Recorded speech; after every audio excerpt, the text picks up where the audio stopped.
கடியாப்பட்டி பிரான் மசாலா எப்படி செய்கிறதுன்னு பார்க்கலாம் வாங்க. இது ரொம்ப டேஸ்ட்டாக இருக்கும். வாங்க அதை பார்க்கலாம். அதுக்கு வெங்காயம் 2 வெங்காயம், பெரிய வெங்காயம் நல்லா நைஸாக நறுக்கி வச்சுருக்கேன். ஒரு 20 பூண்டு பல், கொஞ்சம் கருவேப்பிலை, ஒரு 2 தக்காளி, அப்புறம் ஒரு வெங்காயமும் ஒரு தக்காளியும் அரைச்சி வச்சுருக்கிறேன். பிரான் இதை ராட்டை நல்லா சுத்தம் பண்ணி க்ளீன் பண்ணி மஞ்சள் போட்டு வச்சுருக்கிறேன். இப்போ வாங்க எப்படி செய்கிறதுன்னு பார்க்கலாம். இப்போ அடுப்பில் ஒரு பாத்திரம் வச்சு ஒரு 2 ஸ்பூன் எண்ணெய் ஊற்றிக்கோங்க. எண்ணெய் கம்மியாக இருந்தால் கூட ஓகே தான். எண்ணெய் நல்லா காஞ்சதும் நம்ம நறுக்கி வச்ச பெரிய வெங்காயத்தை போடணும். இந்த வெங்காயம் கொஞ்சம் வதங்கணும். ஒரு 2 நிமிஷம் வதக்கிடலாம். இப்போ நறுக்கி உரித்து வச்ச பூண்டு, கொஞ்சம் கருவேப்பிலை போடணும். பூண்டு எதுக்குன்னா இந்த ப்ரான் மசாலாவுக்கு டேஸ்ட்டும் கொடுக்கும்.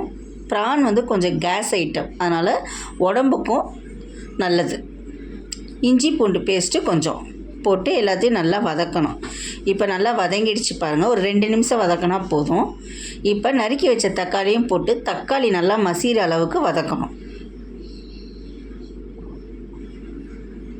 இப்போ தக்காளி வெங்காயம் எல்லாம் நல்லா மசிஞ்சு வந்துருச்சு. இந்த டைமில் நம்ம அரைச்சி வச்ச தக்காளி வெங்காய பேஸ்ட்டை ஊற்றி நல்லா கிளறணும். இது ஒரு கொதி வர வரைக்கும் நல்லா கொதிக்கணும். இப்போ தேவையான அளவு மிளகாத்தூள், நான் இங்கே 1 ஸ்பூன் மிளகாத்தூள் போட்டிருக்கிறேன், 1 ஸ்பூன் மல்லித்தூள் போட்டிருக்கேன். மஞ்சத்தூள் போட வேணாம், ஏன்னா நம்ம ப்ரான்லேயே மஞ்சத்தூள் போட்டு பெசரி வச்சுருக்குறோம். நல்லா வதக்கி விட்டு நல்லா கிளறி விடுங்க. இப்போ இது நல்லா ஒரு 5 நிமிஷமாவது நல்லா சிம்லேயே வச்சு நல்லா வதக்கி விடுங்க. இந்த டைமில் நமக்கு தேவையான அளவு தண்ணி, நான் இங்கே 1 டம்ளர் தண்ணி ஊற்றி நல்லா கொதிக்க விடுறேன். இந்த எண்ணெயெல்லாம் பிரிஞ்சு வரணும். பச்சை ஸ்மெல்லாம் போயிட்டு நல்லா எண்ணெய் பிரிஞ்சு வரணும். இப்போ 10 நிமிஷம் ஆயிடுச்சு. இங்கே பாருங்கள், எண்ணெயெல்லாம் பிரிஞ்சு வந்துட்டு பச்சை ஸ்மெல்லும் போயிடுச்சு. இப்போ இந்த டைமில் ப்ரானை சேர்த்துக்கலாம். முதவே சேர்த்தோம்னா ரொம்ப ரப்பராட்டம் ஆகிடும் ப்ரானு. இந்த ஸ்டேஜில் சேர்த்திங்கன்னா நல்லா சாஃப்டாகவும் இருக்கும், சாப்பிட்றதுக்கும் நல்லா டேஸ்ட்டாகவும் இருக்கும். இப்போ போட்டு ஒரு 5 நிமிஷம் கொதிச்சா போதும். ஒரு கொதி வந்தால் போதும். ப்ரான் கொஞ்சம் சீக்கிரமாகவே வெந்துடும். இப்போ பாருங்கள், ப்ரான் நல்லா வெந்துருச்சு. இந்த கிரேவியோட கலருமே கொஞ்சம் நல்லா மாறிடுச்சு பாருங்கள்.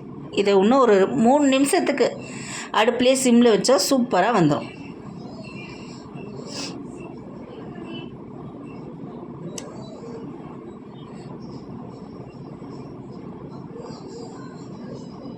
பாருங்கள், நல்லா கெட்டி ஆகிடுச்சு, கலரும் மாறிடுச்சு. பார்க்குறதுக்கே எவ்வளோ சூப்பராக இருக்குது பாருங்கள். இது அப்படியே நீங்கள் சுட சுட சோத்தில் போட்டு சாப்பிட்டிங்கன்னா அவ்வளோ ஒரு டேஸ்ட்டாக இருக்கும். இதை ஒரு பாத்திரத்தில் மாற்றி வச்சிடலாம். இப்போ சூடான சாப்பாட்டில் இதை போட்டு சாப்பிடும்போது அவ்வளோ டேஸ்ட்டாக இருக்குதுங்க.